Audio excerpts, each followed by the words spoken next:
Matakot ka sa dilim. Ang kwentong ito ay sinalaysay ni Amara Lucente na mula sa Bansalan, Davao del Sur. Hindi ko alam kung bakit ako natutong matakot sa dilim. Siguro dahil lumaki ako sa bahay na hindi naman talaga tahimik. Kahit walang tao, may narinig kang mga yabag, mga bulong, mga paghinga. Bata pa lamang ako noon, pero hanggang ngayon, dinadala ko pa rin ang mga bangungot na iyon. Lumipat kami noon sa isang lumang bahay sa Bansalan, Davao del Sur. Malapit sa sapa na tinatawag ng mga taga roon na Tubig Kalaw. Tahimik, malamig, at luma na talaga. Ang dingding, puro bitak. Ang kisame, may mga marka ng tubig. At sa ilalim ng bahay, may mga lumang bato na parang may nakuukit na mga pangalan. Sabi ni Papa, mura daw ang bili niya sa bahay. Sabi naman ni Mama, basta, wag na lang natin pakialaman ng silong. Doon daw madalas nagpapahinga yung hangin. Hindi ko naman kagad naintindihan ang ibig sabihin ni Mama. Pero kinabukasan, saka ko naintindihan. Isang gabi, bumuhos ang malakas na ulan. Nagising ako kasi parang may naglalakad sa sahig ng kahoy na baba.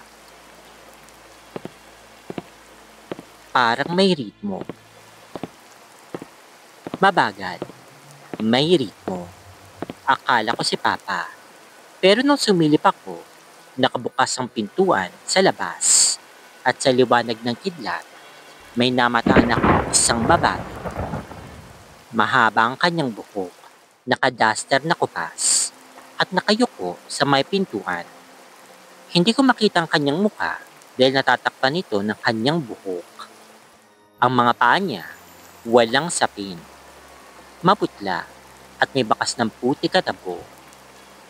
Bumulong siya. Amara, basang-basa ng langit. Bumabaha ka. Napatakbo ko sa kwarto ni Mama. Nang kinuwento ko ito, tahimik lamang siya. Mistulang hindi siya nagulat. At ang sabi lang niya, huwag mo nalang pansinin yan. Basta huwag kang lalapit sa sapa, kahit umaga. Kinabukasan, habang naglilinis ako sa lumang silid sa likod ng bahay, napansin kong napakalamig doon. Masyadong malamig, kahit tirik na tirik ang araw. At sa ilalim ng kama, may mga lumang laruan. Isang sira-sirang manika, may basag na mata. Nang ilapit ko ito sa aking mukha, parang narinig ko na may mahinang halakhak. Biglang pumatak ang tubig mula sa kisame. Pagtingala ko naman, wala naman akong nakitang butas. Pero sa sahig, may nabuo. Hugis paa. Basa. Maliit. Sunod-sunod. Sunodnan kong mga bakas ng paa hanggang sa may hagdan pababa ng silong. Nakasara iyon. Pero habang nakatitig ako, gumalaw ang siradura. Unti-unting bumukas. May malabig na hangin na pumasok. Amoy apo, amoy na sunog na kahoy. At mula sa dilim, may kamay na lumabas. Kulay puti at kulukulubot. Sabay bulong, ang bahay ay gising na. Pagkatapos ng gabing iyon, lagi kong narinig ang kalansing ng mga pinggan tuwing alas 10 ng gabi, kahit tulog na kaming lahat.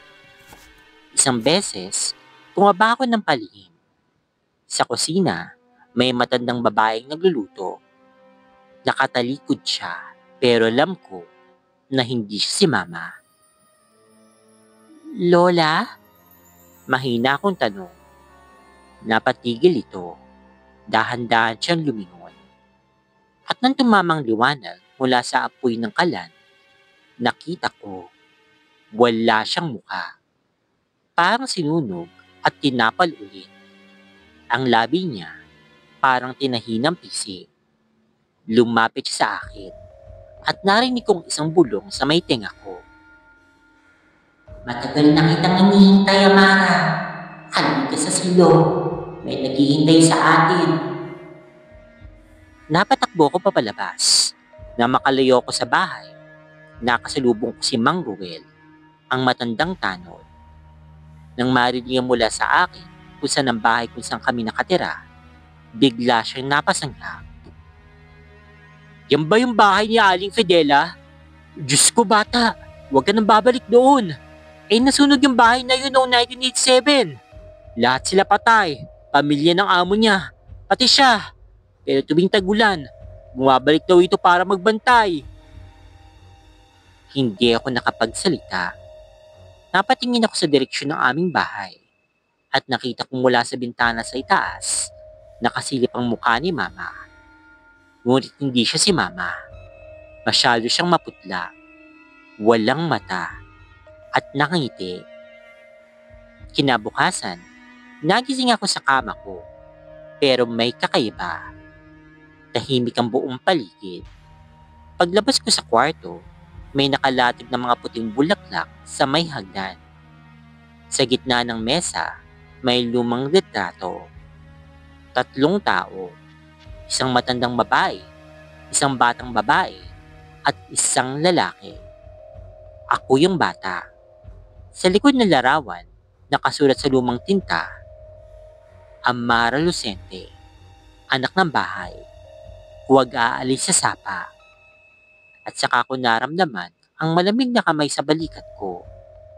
Paglingon ko, nandoon siya, si Aling Fidela, nakangiti. Ngayon anak, tayo na ulit ang magbabantay.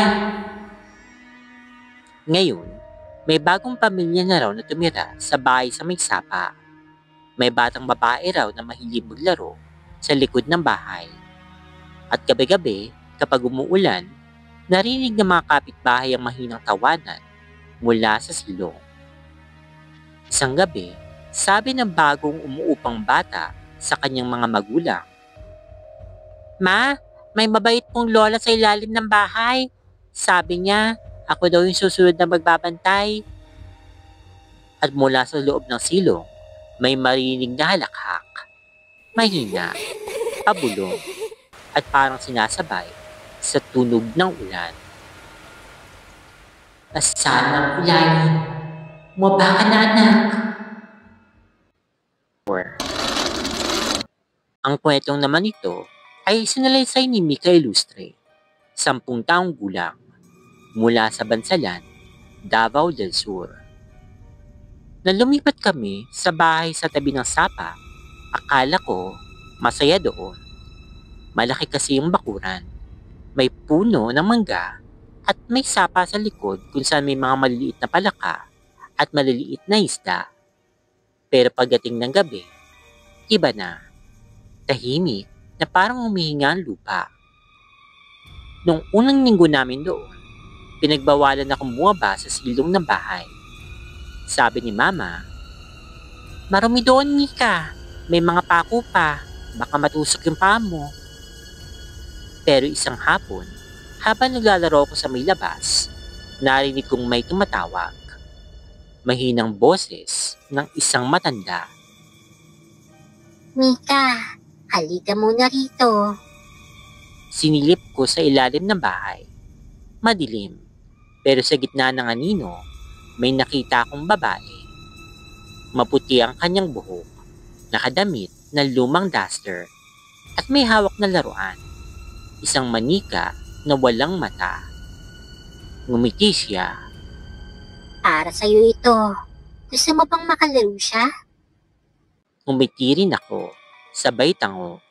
Ngunit pagkurap ko, wala na siya.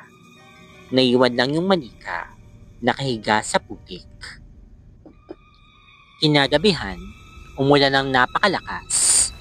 Habang natutulog ako, may narinig akong mga yabag sa ilalim ng sahig. Parang naglalakad ng marahan. Isang paris lang ng paa. Basa, mabigat. Sumilip ako sa bintana pero napakadilim. Tapos, narinig ko may kumatok sa ilalim ng aking kama.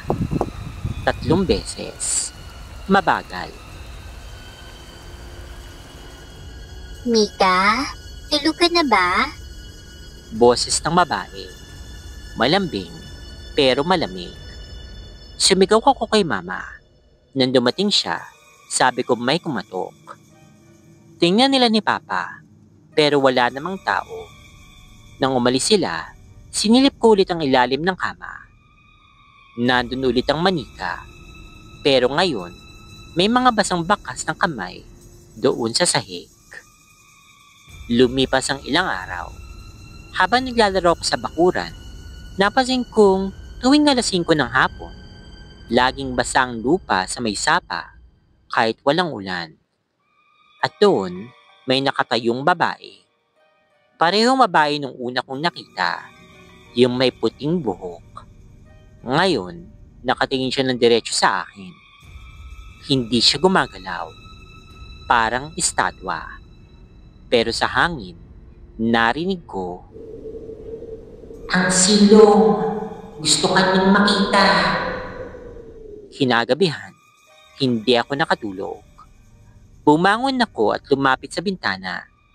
At doon ko nakita ang pintuan ng silong nakabukas. At sa loob, merong liwanag. Mahinang ilaw ng kandila. Dahan-dahan akong bumaba. Ang sahig ay basa, malamig, at amoy abo. Ang mga dingding, puno ng lumang larawan. Mga taong hindi ko kilala, pero lahat sila nakangiti. Walang mga mata. Sa gitna ng silong, may mesa. Sa ibabaw nito, nakapatong ang manika. At sa tabi nito, nakaupo ang matandang babae. Nakangiti siya, pero ngayon, may dugo sa kanyang bibig. "Mika, salamat at bumalik ka. Kaninang pa namin hinihintay ang tagapagmano ng bahay." Tumingin ako sa paligid. May mga anino sa dingding. Dumadami at umiikot. May mga boses na bumubulong. Bantayan mo kami! Bantayan mo kami! Sumakbo ko paakyat, pero biglang bumigat ang aking mga paa. May humawak. Maraming mga kamay. Basa, malamig, umihila pababa. "Huwag kang aalis, anak," sabi ng matanda. "Simula ngayon, dito ka na." Nagising ako sa aking kama. Maaraw, walang ulan. Akala ko'y panaginip lang ang lahat. Pero nung lumabas ako ng kwarto, tahimik ang bahay. Wala sila mama at papa. Ang hapag, punong-puno ng pagkain, pero malamig na. Sa dingding, may nakasabit na bagong larawan. Isang pamilya, 3 tao. Ang matanda, ang babae, at isang batang babae. Ako yung bata, pero ang ngiti ko, hindi sa akin. Tumingin ako sa salamin. Ang buhok ko ngayon ay puti na. Ang mga mata ko, may itim. At mula sa loob ng silong, may batang boses na sumisigaw. "Mama! Tulungan mo ako! May babae sa ilalim!" Sabi ng mga kapitbahay, matagal na raw walang tumitira sa bahay sa may sapa. Pero minsan daw, tuwing umuulan ng malakas, may marinig na tawa ng bata mula sa ilalim ng bahay. At kapag lumapit ka raw sa silong, makikita mo ang manika. Bago na naman, at may pangalan na nakasulat sa dibdib nito. Mika Ilustre. At sa sandaling titigan mo ng matagal, mapapansin mong gumagalaw ang mga mata nito.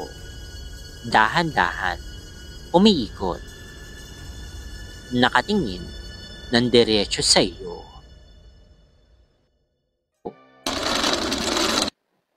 Ngayon taon lang nangyari ito. Habang nasa OJT kami ng aking mga kaklase, nasign kami sa isang maliit na munisipyo sa kabundukan ng San Narciso. Halos 2 oras mula sa bayan. Dahil malayo sa amin, doon na rin kami tumira sa lumang dormitoryo ng agency. May 4 na silid dun sa dorm. Napunta kami sa room 4. Kasama ko sila Ella, Tin, at Maye. Puro kabiruan ko rin sa klase. Noong unang gabi, wala namang kakaiba. Tahimik lang, malamig, sabay-sabay kaming nakatulog ng mahimbing. Pagkalipas ng ilang araw, may mga kwento ng kumakalat sa amin. Ayon sa mga staff, dati raw may mga trainee rin na tumira doon. Pero may nangyari daw doon sa kanila. Hindi naman nila sinabi kung ano. Basta may mga bagay na hindi daw dapat nakikita. May ilang pang nagbabanggit ng aswang o multo ng dating tagabantay. Siyempre, hindi naman ako kagad naniwala. To see is to believe ang sabi ko. At saka, may tiwala naman ako sa Diyos. Wala akong dapat katakutan. Pero isang gabi, habang nag-e-exercise ako sa may kantina, bigla akong nakaramdam na parang may matang nakamasid sa akin. Tahimik, pero mabigat ang pakiramdam na iyon. Katapat ng kantina, may isang lumang kwarto. Ang room 2. Matagal na itong bakante. Doon galing ang mabigat na pakiramdam na iyon.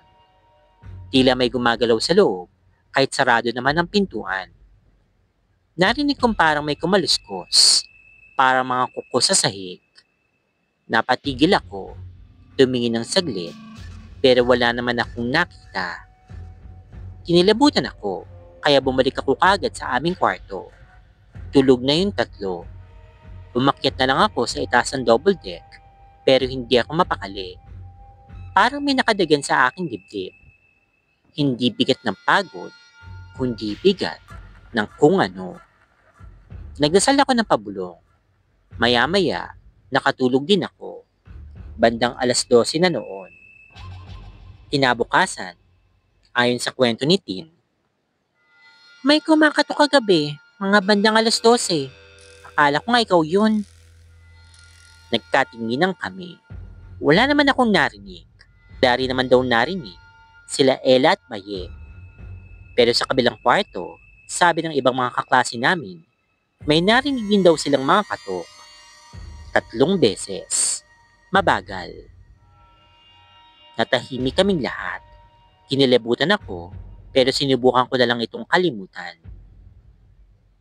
Kinagabihan, halos nasiyas na nang magpatay kami ng ilaw. Madilim, tahimik. Narinig ko lang ang huni ng mga kuliglig at ang mahinang paghinga ng aking mga kasama. Matutulog na sana ako nang may anino akong nakitang dumaan sa ilalim ng aming pintuan. Mabilis, parang dumulas lang. Akala ko ito'y guni-guni lamang, pero biglang bumigat ang paligid. Hindi ko may galaw ang aking mga paa. Parang may malamig na kamay na humawak sa aking sakong. Ang hangin sa kwarto, parang huminto. Hindi ako makasigaw. Nakadilat lang ako. Pero ang katawan ko, parang nakadikit sa kama. May narinig akong mahinang pagbulong. Hanggang sa mismong tenga ko nanggagaling na. Huwag kang kikilusabi. May titingin sa bintana. Dahan-dahan kong nilingon ang maliit naming bintana. May mukha. Maliit, maputla, at walang mga mata. Parang nakadikit sa salamin. Nakangiti. Napalunok ako. Sinubukan kong magsalita pero walang lumabas. Tanging dasal lang ang aking naisip. Paulit-ulit kong binigkas sa isip ko ang ama namin. Hanggang sa nakatulog ako, hindi ko alam kung anong oras. Pagbangon ko, namumutla daw ako ayon kay Ella. Sabi ko, dahil baka hindi ako nakatulog na maayos. Pero paglabas namin sa hallway, may basa sa sahig mula sa pintuan ng room 2. Kahit wala naman ulan kagabi. Sabi ng janitor, "Ay, baka bumisita na naman yung bata." Natawa siya, pero wala sa kanyang muka ang pagbibiro. Ilang gabi matapos noon, bumangon ako para mag-CR. Tahimik ang paligid. Habang naglalakad ako sa pasilyo, narinig kong may mga sumusunod ni yapak. Mabagal, parang nakayapak sa basang sahig. Nung lingunin ko, wala naman akong nakita. Pagpasok ko sa loob ng CR, sinarado ko kagad ang pinto. Tapos may kumatok. 3 beses. 10? Tawag ko, pero walang sumagot. Binuksan ko kagad ang pinto. Walang tao sa labas. Ngunit may bakas ng paa sa labas. Maliit, parang galing sa bata. Pagbalik ko sa kwarto, nadatnan kong gising si Maye. "Ba't ang tagal mo?" Tanong naman niya. Sagot ko sa kanya, Sumunod ka ba sa akin? May kumakatok kasi sa CR kanina." Sagot naman ni Maye, "Hindi naman kami umalis sa room, Abby. Tulog na rin sila Ella at saka si Tin." Napatahimik ako. Dahil natatakot na talaga ako, doon ako nakikitulog sa ibabang kama. Katabi ko si Ella. Madaling araw na nang magising ako. May narinig akong kaluskos sa ilalim ng kama. Parang gumagapang. Tapos may kamay na lumabas. Kulay abo. Mahaba ang kuko. Basa. Hawak nito ang laruan. Isang maliit na manika na parang ako ang itsura. Nanginig ako sa sobrang takot. Hinila kong kumot. Pinikit ko ang aking mga mata at saka nagdasal. Nang dumilat ako, maliwanag na. Wala ng kamay. Pero sa ibabaw ng aking unan, naroon ng manika. At sa likod nito, may nakasulat. Salamat sa pag-uwi, Abby. Pagkatapos ng 2 linggo, umalis na kami doon sa dorm. Doon ako nakahinga ng maluwag. Pero 1 buwan matapos yun, may bagong batch ng trainees na dumating. Isa sa kanila, nag-post sa GC ng litrato ng kanilang kwarto. Room 4. Sa gilid ng frame, may maliit na bata. Nakatingin sa camera. Walang mata at nakangiti. At sa caption, nakasulat, "May nag-iwan ng manika sa kama ko kagabi. Ang cute. May pangalan pa nga eh. Abby Cruz." Wakas.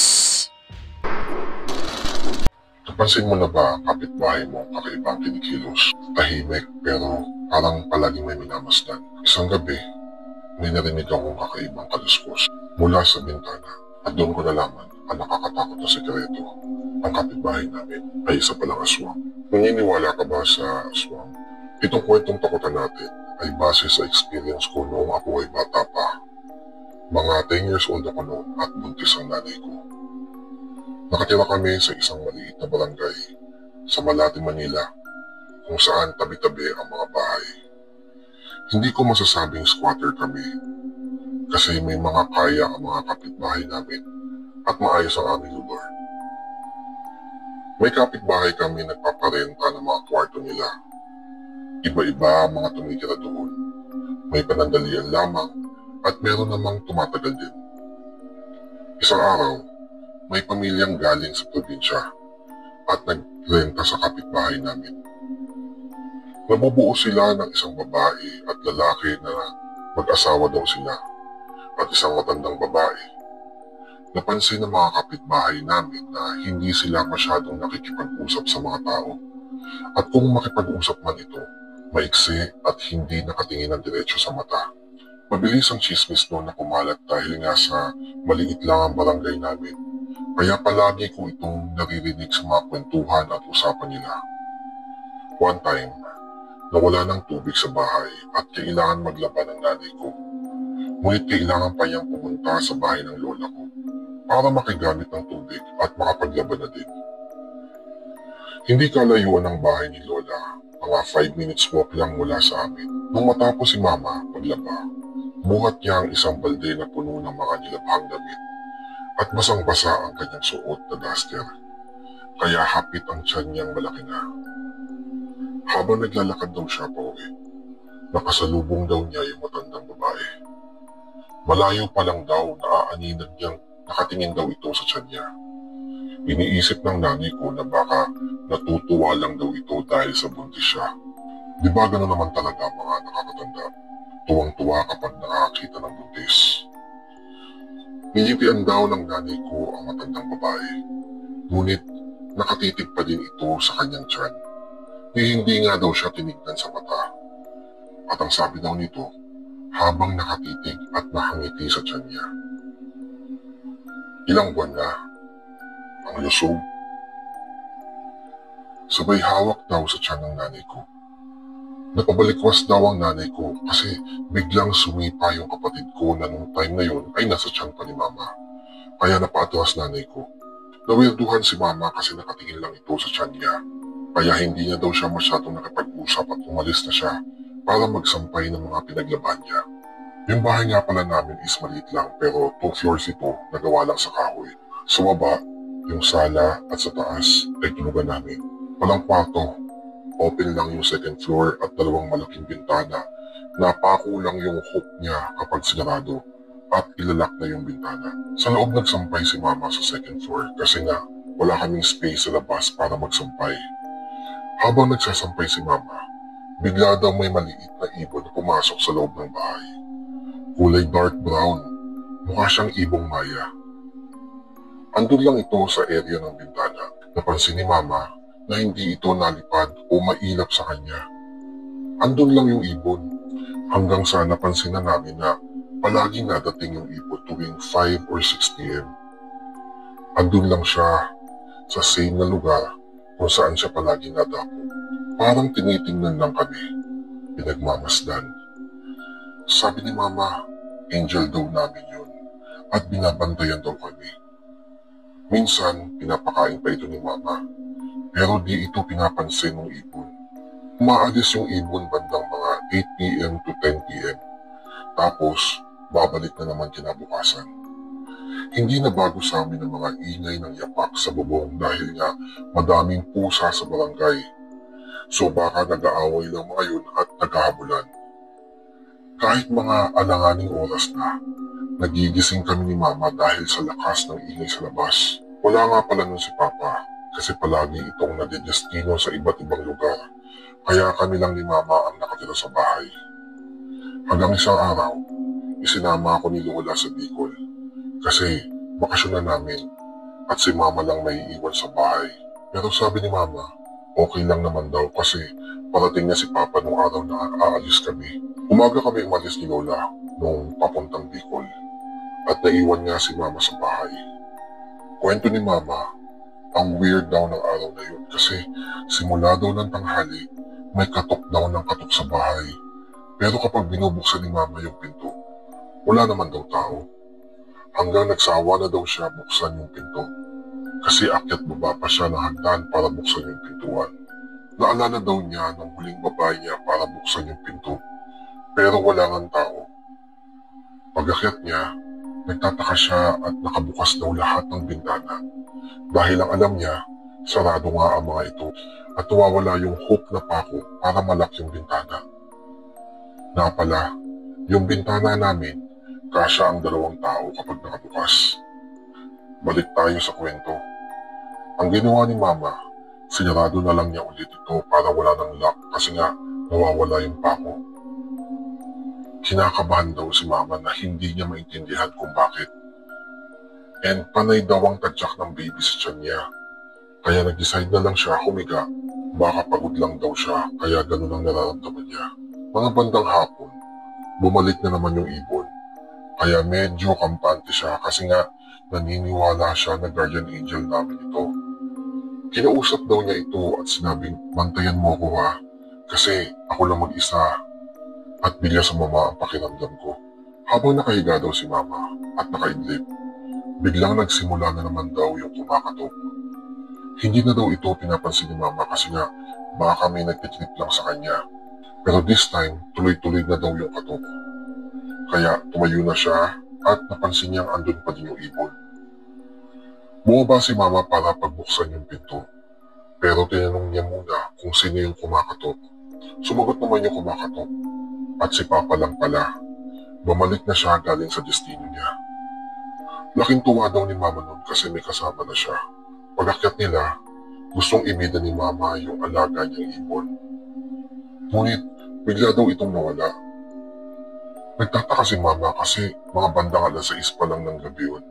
And usually, naalis ito ng late na ng gabi. Kinuwento ni Mama kay Papa yung nangyari. Yung mga kakaibang experience niya, pati yung bagong kapitbahay. Ngumiti lang si Papa at sinabing tinatakot lang niya ang sarili niya at iniba na ni Papa ang usapan. Kinagabihan, nagiinom si Papa kasama mga kaibigan niya sa labas ng bahay lang naman. Tanaw mo sila ng mga kaibigan niya mula sa bintana namin. Kaya kampante pa din si Mama pero di mawala yung feeling ni Mama na may nakatingin sa kanya at yung uneasy feeling. Kaya nanood na lang siya ng TV hanggang sa nakatulog siya. Nagising daw si Mama ng madaling araw kasi naiihi siya at kailangan pa niyang bumaba para umihi. Napansin niyang andun na din si Papa at katabi niyang matulog. Nung nasa banyo na daw siya at habang naihi, may narinig daw siyang sumisitsit at kumakatok. Pero yung katok is mahina lang. Hindi daw niya ito pinansin at dumiretso na siya na umakyat ng bahay. Pag-akyat daw niya, nagtaka siya, nakabukas ang mga bintana. Kaya sinarado niya ito at inisip na lang niya kasi walang lock kaya bumukas. Kinabukasan, kinuwento ulit ni Mama kay Papa yung nangyari nung gabi. Ngunit iniba lang ni Papa yung usapan kasi nga ayaw nang natatakot si Mama. Nagpaalam si Papa na aalis ang dali at babalik naman agad. Pagbalik ni Papa, may dala itong isang mahabang kahoy pero nakatakip ng puting tela. Sinabi ni Papa, pinaiwan lang daw ng kumpare niya at bumili na din siya ng arinola para hindi na bumaba si Mama kapag naiihi. Kinagabihan, inaantay ni Mama yung ibon para nga ipakilala ni Mama kay Papa. Ngunit hindi ito dumating. Maaga nakatulog sila Mama at Papa nung gabi yun at patay na ang mga ilaw ng bahay. Panitlaan ng kanilang tulog, nakaramdam si Mama ng pagkaihi. Buti na lang at may biniling arinola si Papa. Hindi na binuksan ni Mama ang ilaw dahil ayaw niyang maistorbo sa pagkakatulog si Papa at naaaninag naman niya ang arinola na malapit sa bintana. Habang siya ay naihi, nakaramdam siya ng malamig na hangin at napatingin siya sa bintana. Nagtataka siya at bukas na bukas ito. Iniisip niya na baka binuksan ni Papa ang bintana dahil naiinitan. Maya-maya, may naririnig siyang yapak sa bubong at may mahinang sumisitsit. Binibilisan na daw niyang umihi at ang sitsit ay napalitan ng tunog na parang animal na hayok at gutom na may paghihigop ng laway. Nang matapos si Mama sa pag-ihi, dali-dali itong tumayo at pabalik na sana siya sa tabi ni Papa. Nang biglang may nakita siyang isang anino na nakasilip sa gilid ng bintana. Napasigaw siya at tinawag ang pangalan ni Papa. Biglang bumangon si Papa na akala mo daw ay nasa action movie sa kilos nito. Dali-dali itong inabot ang dala niyang kahoy na nababalutan ng puting tela. Isa pala itong si Bat at sabay talon sa labas ng bintana at sunod-sunod ang pagmumura at pagsisigaw nito sa isang nilalang na siya lang ang nakakakita. Dahil sa lakas ng pagkalabog ni Papa sa bubong at pagsisisigaw nito, nagising ang mga kapitbahay at naglabasan sila sa kanilang mga bahay. Nagsisisigaw si Papa na may aswang at tulungan sila ni Mama. Maya-maya pa ay may dala na itong mga almas tulad ng mga kutsilyo, jungle bolo, mga tubo at kung ano-ano pa. Sinabi ni Papa kung ano ang nangyari at may isang hugis tao daw siyang nakita na nababalutan ng itim ang buong katawan at mukha nito na parang uling ang pinahid nito sa kanyang balat. Nung sinibat daw ito ni Papa, nagmadali daw itong tumakbo at tumalon at naghugis ng malaking pusa. Mapunta sa bintana ng kapitbahay namin nagpaparenta ng mga kwarto. Pinasok daw nila Papa at mga kapitbahay ang kwarto, kung saan pumasok ang pusa At doon nila napag-alaman na ito ang kwarto na nirerentahan ng mga bagong dayo sa lugar, kung saan ang mag-asawa at isang matandang babae ang nanunuluyan. Pagkadating nila sa kwarto, wala na silang naabutan doon. Walang gamit, walang damit, at wala na yung 3 dayo na parang walang tumira dito. Kinabukasan, mabilis na kumalat sa buong barangay ang nangyari nung gabing yun. Napag-alaman nila na ang pamilyang tumira doon ay wala man lamang ipinakitang ID. Pagkatapos ng insidenteng ito, naghigpit na ang barangay, lalo na sa mga nagpaparenta ng mga paupahang bahay o kwarto. At doon nagtatapos ang ating kwentong takutan.